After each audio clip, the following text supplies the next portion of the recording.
Zara Daniels did not hesitate at the entrance. She walked through the doors of the Hargrove Grand like she owned the air inside it.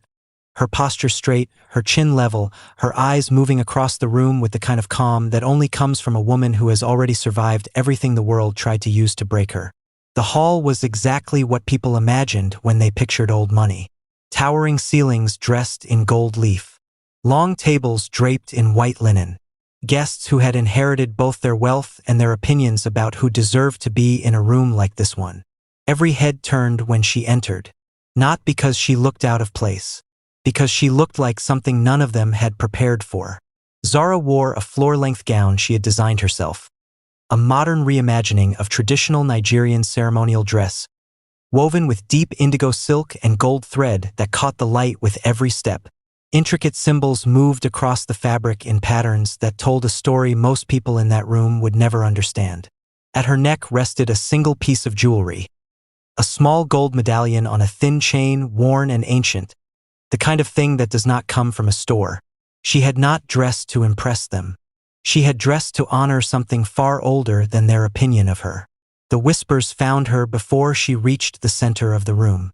She heard them the way you hear distant thunder, low at first, then impossible to ignore. Is that the dress code for this event now? I thought it was black tie. She looks like she came for a complete different party.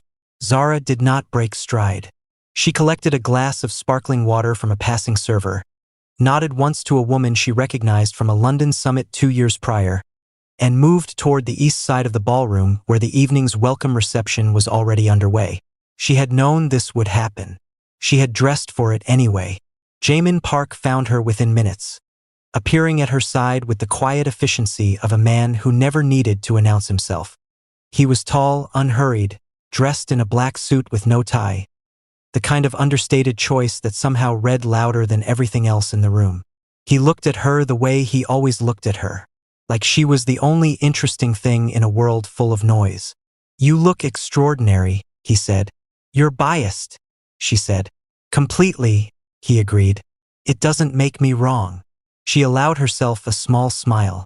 Then the evening pulled them forward, and the two of them moved into the current of it together. The Hargrove Charity Gala was one of the most exclusive events of its kind. 350 guests. 7-figure donation minimums. The kind of gathering where what you wore and who you knew were considered two versions of the same currency. Zara had attended 4 of these. She had funded a wing of the children's hospital that 2 of the guests in this room had taken public credit for. She had never corrected the record. That was not the kind of woman she was. The first real insult came 40 minutes into the evening, delivered by a man she had never met, gray-haired, loud in the particular way of men who have never been told no, holding a glass of red wine like it was a prop in a performance he had been rehearsing his whole life. He looked at her outfit and said, loudly enough for the 4 people around him to hear, "Incredible! Did the organizers hire entertainment this year?" The people beside him laughed softly. Not the laughter of people who found something genuinely funny, but the laughter of people who needed to signal whose side they were on. Zara looked at him for exactly 2 seconds. "I'm a guest," she said simply. "Just like you." Then she turned away. It was not a satisfying response to anyone watching who wanted fire. But fire was not what Zara Daniels dealt in. She had learned, much earlier than most, that the most disarming thing a composed woman can do to a man who expects a reaction is refuse to give him one. Still, the comment settled under her skin the way those things always did. Not breaking her, just reminding her that some rooms never fully open their doors, no matter how many times you walk through them. The evening progressed. Dinner was served. Speeches were made. And somewhere between the second course and the third, the whispers around Zara shifted in temperature. A woman in a silver dress, someone Zara would later learn was the wife of a senator, leaned toward her dinner companion and murmured something that included the words, "diversity statement." She said it quietly, but in the way of a person who doesn't actually mind being overheard. Jamin, seated beside Zara, continued cutting his food. He said nothing. He did not look up. And Zara watched him not look up, and she understood something that no one else at the table did. Jamin Park's silence was never absence. It was architecture. He was building something. She just didn't know yet what it was going to look like when it's finished.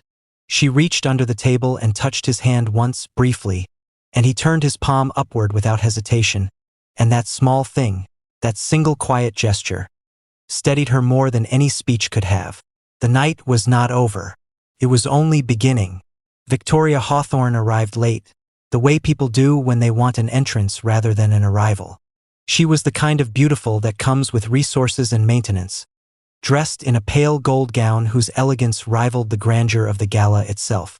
She moved through the ballroom like she was conducting it, stopping to touch arms and exchange air kisses, her smile wide and practiced and warm in the way of something perfectly constructed to appear genuine. Zara had heard of Victoria Hawthorne. Most people in the room had more than heard of her. They orbited her. Old money, a family name on 3 buildings in Manhattan. The kind of social authority that doesn't need to introduce itself because the room already knows. Victoria noticed Zara the way a storm notices a window, with interest, with intent. Their first exchange happened near the donor recognition wall, a long display running the length of one corridor, engraved with the names of every major contributor to the Hargrove Foundation over the past 2 decades.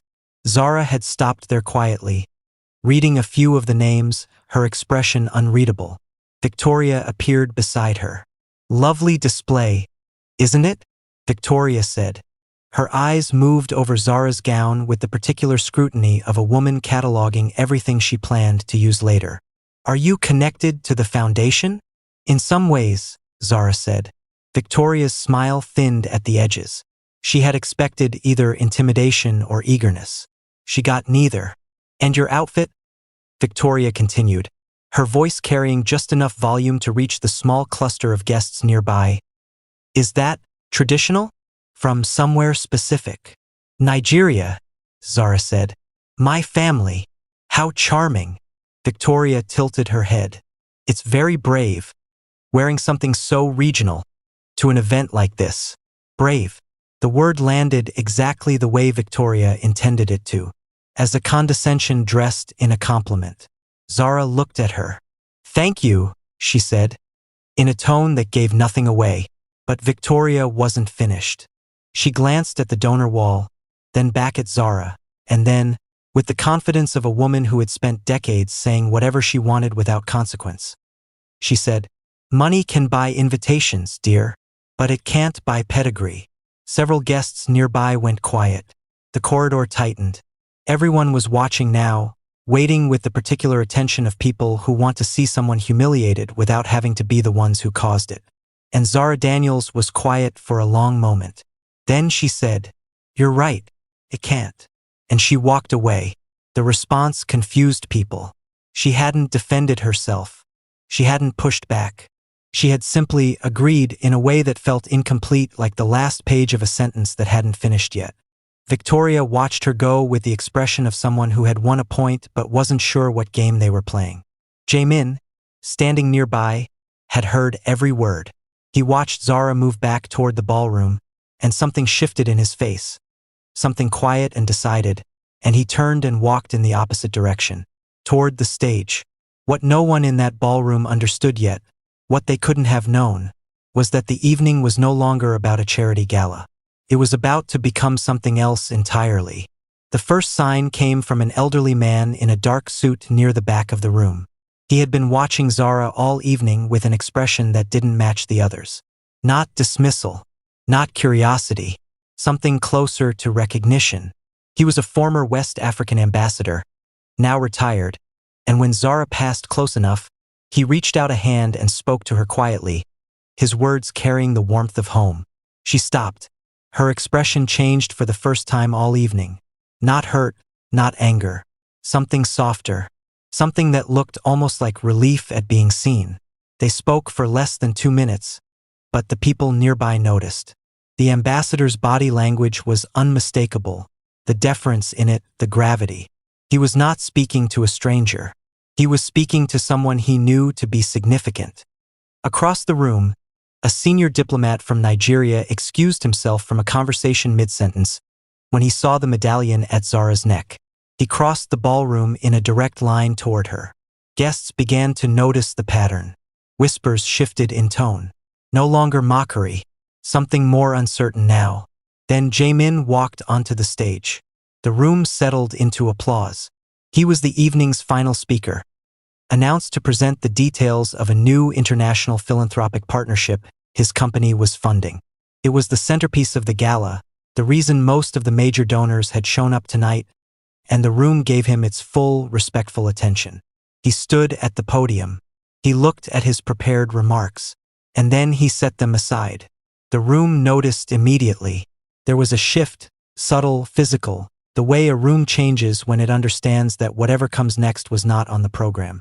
Jaemin looked up. He found Zara in the crowd, standing near the center of the room, and he held her gaze for a moment before he spoke. "Tonight," he said, his voice even and unhurried. "Many of you judged the woman standing in this room, the woman I love, based on the clothing she chose to wear in honor of her heritage. Absolute stillness. No one moved. No one reached for a glass or shifted in a chair."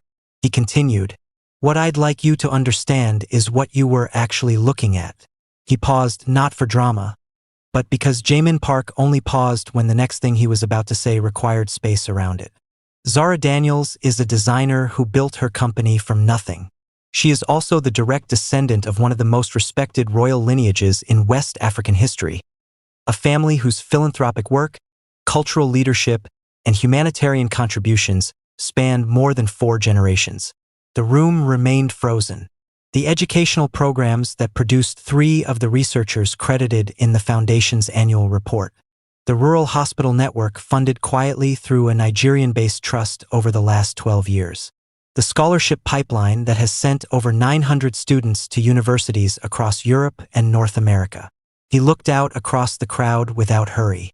Those were her family's initiatives, funded, sustained, and run without any public recognition.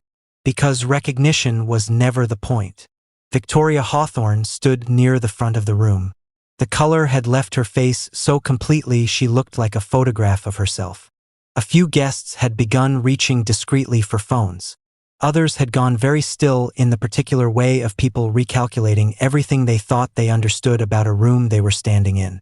Zara did not look triumphant. She looked like a woman absorbing something she had always known but never needed said aloud. Jaemin delivered the final line the way you lay down something heavy you have been carrying for a long time. "The most remarkable thing about Zara," he said quietly, "is that she never once felt the need to tell you any of this." Silence poured into every corner of that ballroom. Because in those words, every guest heard their own verdict, the measurement they had applied to her and the measurement they would now be measured against. And the gap between those two things was not comfortable.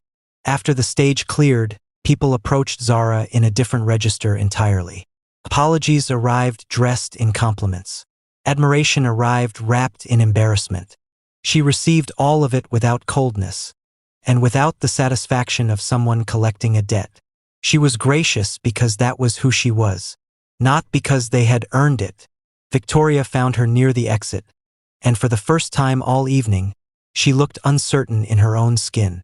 She started to speak twice before the words came. "I owe you an apology," she said finally. Zara looked at her for a moment, not unkindly.